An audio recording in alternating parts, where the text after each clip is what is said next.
السلام عليكم ورحمة الله تعالى وبركاته. الحمد لله رب العالمين، والصلاة والسلام على رسول الله الأمين وعلى آله وصحبه أجمعين. قال الله تعالى في كتابه الكريم: وجاهدوا في الله حق جهاده.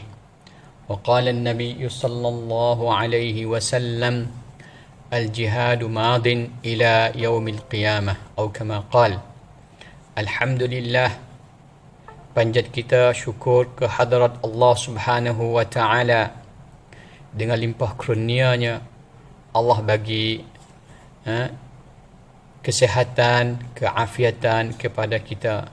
Mudah-mudahan kita menggunakannya dengan perkara-perkara yang baik yang diridai oleh Allah Subhanahu wa Ta'ala.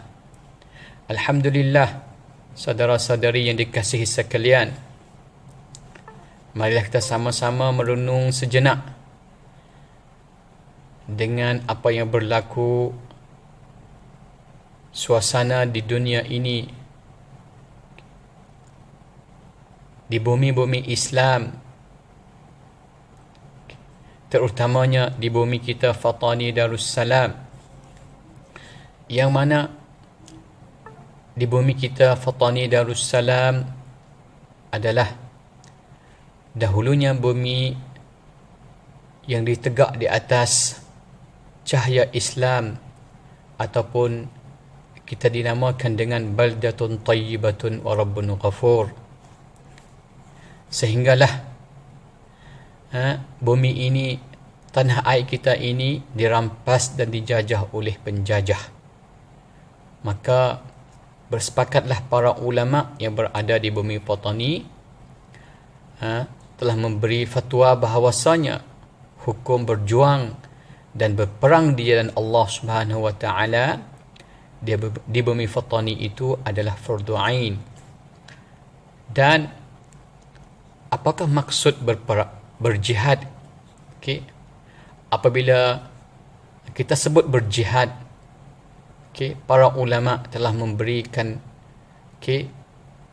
kefahamannya bahawa maksud jihad dari segi syariat, istilah dan hakikat jihad itu sendiri ialah al-qital fi sabilillah, iaitu berperang pada jalan Allah.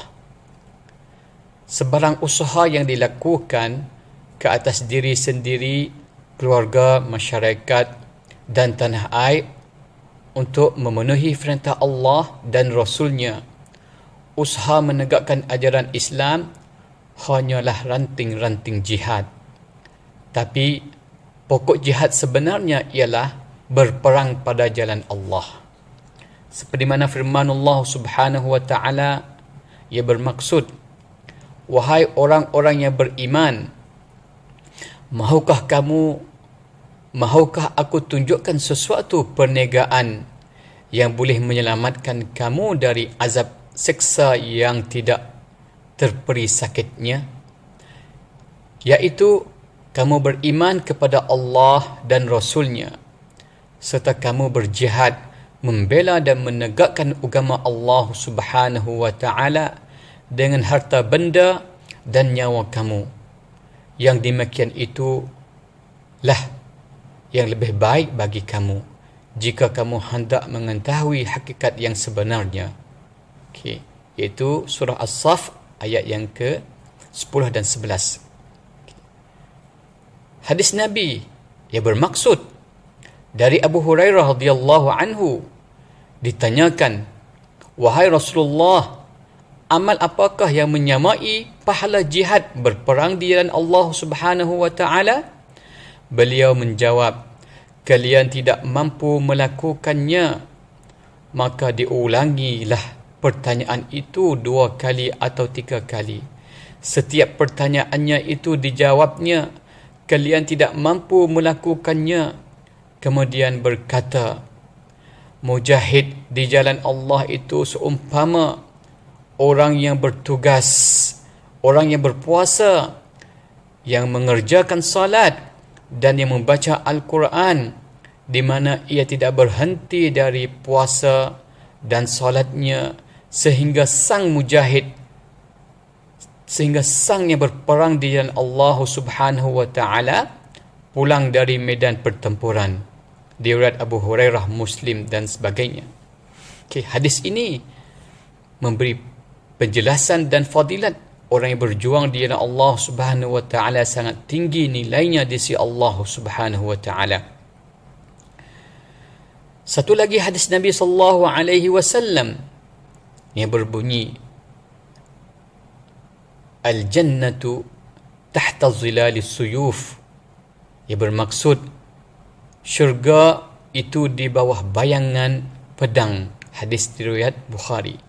Lihat, okey, nak dapat syurga Allah Subhanahu wa taala, maka di antara jalannya iaitu berperang di jalan Allah Subhanahu wa taala ataupun al-jihad. Okey, khususnya al-qital fi sabilillah.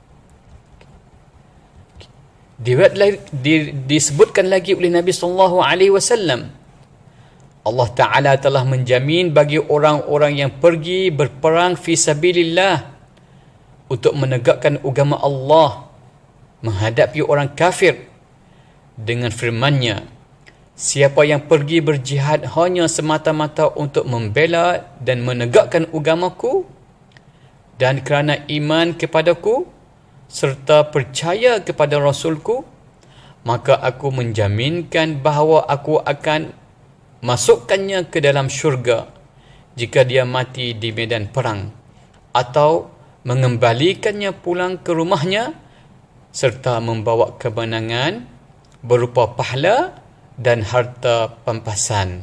Hadis riwayat Muslim. Satu lagi hadis Nabi sallallahu alaihi wasallam yang menunjukkan kelebihan berperang di jalan Allah Subhanahu wa taala. Demi zat yang jiwa Muhammad berada dalam kekuasaannya, pada setiap bahagian tubuh yang terluka di jalan Allah Subhanahu wa taala akan diperlihatkan olehnya pada hari kiamat, iaitu mereka yang berperang dan ada luka-luka di tubuh badannya akan diperlihat padanya di hari kiamat nanti. Ketika beliau terluka warna darah dan baunya adalah seperti minyak kasturi. Lihat, ini adalah hadis Nabi yang menunjukkan kelebihan berperang di jalan Allah Subhanahu wa taala. Hadis ini adalah diriwayat Muslim. Dan satu lagi hadis Nabi sallallahu alaihi wasallam berkenaan dengan fadail berjuang, berjihad, berperang di jalan Allah Subhanahu wa taala, iaitu yang bermaksud demi zat yang jiwa Muhammad berada di kuasanya, berada di dalam kekuasaannya, sesungguhnya aku lebih suka seandainya aku berperang di jalan Allah Subhanahu wa taala lalu terbunuh, lalu aku dihidupkan kemudian berperang lagi dan terbunuh, kemudian aku dihidupkan dan berperang lagi dan akhirnya terbunuh lagi. Hadis riwayat Muslim. Ini menunjukkan bahawasanya para syuhada, mereka sentiasa bermimpi dan berimpian untuk hidup kembali dan gugur syahid. Hidup kembali dan gugur syahid. Itulah impian para syuhada. Ini menunjukkan bahawasanya nilai sangat tinggi di sisi Allah Subhanahu wa taala bagi mereka-mereka yang berjuang di jalan Allah Subhanahu wa taala. Kewajipan jihad berperang pada jalan Allah Subhanahu wa taala itu berlangsung sejak Allah Subhanahu wa taala mengutuskan menjadi Rasulullah sallallahu alaihi wasallam, iaitu Muhammad kita diutus, sehinggalah ke zaman umatnya yang terakhir memerangi Dajjal. Ingat saudara-saudari sekalian bahawasanya berperang itu semenjak Nabi sallallahu alaihi wasallam sehinggalah ke hari kiamat. Seperti mana hadis Nabi yang berbunyi, Al-jihadu madin ila yaumil qiyamah. Di antara hadis Nabi sallallahu alaihi wasallam yang menunjukkan kelebihan fardu jihad di jalan Allah Subhanahu wa taala, iaitu yang berbunyi, barang siapa yang mati dan belum berperang serta tidak berniat untuk berperang, maka ia mati dengan membawa satu cabang kemunafikan. Hadis riwayat Muslim. Okey, mereka mana yang mati dan tak pernah berniat berazam untuk berperang di jalan Allah Subhanahu wa taala, na'udzubillahi min zalika, mereka ini mati di antara cabang-cabang orang munafik. Okey, hadis riwayat Muslim. Sebarang pengabaian pokok jihad perang pada jalan Allah Subhanahu wa taala diharamkan Islam. Firman Allah Subhanahu wa taala yang berbunyi, illa tanfiruh yu'adzibkumullahu 'adzaban alima. Jika kamu tidak pergi berperang di jalan Allah Subhanahu wa taala, iaitu Allah Subhanahu wa taala akan mengazabkan kamu dengan azab yang sangat pedih. Di dunia ini kita akan ditimpa kehinaan. Apatah telah lagi apabila kita mati, kita akan diazab dengan azab yang sangat pedih. Ini adalah amaran yang tegas daripada Allah Subhanahu wa taala bagi mereka-mereka yang tidak berperang di jalan Allah Subhanahu wa taala. Okey, saudara-saudari yang dikasihi sekalian, okey, ini adalah pesanan daripada Allah Subhanahu wa taala. Di antara juga pesanan daripada Nabi sallallahu alaihi wasallam menunjukkan bahawasanya berjihad di jalan Allah Subhanahu wa taala, pokok jihad iaitu berperang di jalan Allah Subhanahu wa taala, fadilatnya sangat besar.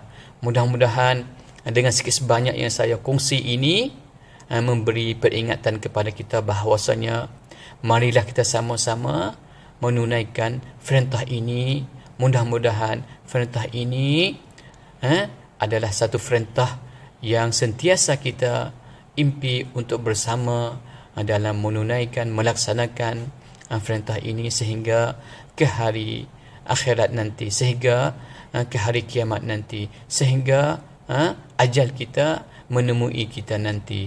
Itulah sedikit perkongsian saya. Mudah-mudahan ia memberi faedah kepada kita semua. Wabillahi taufiq wal hidayah. Wassalamualaikum warahmatullahi wabarakatuh.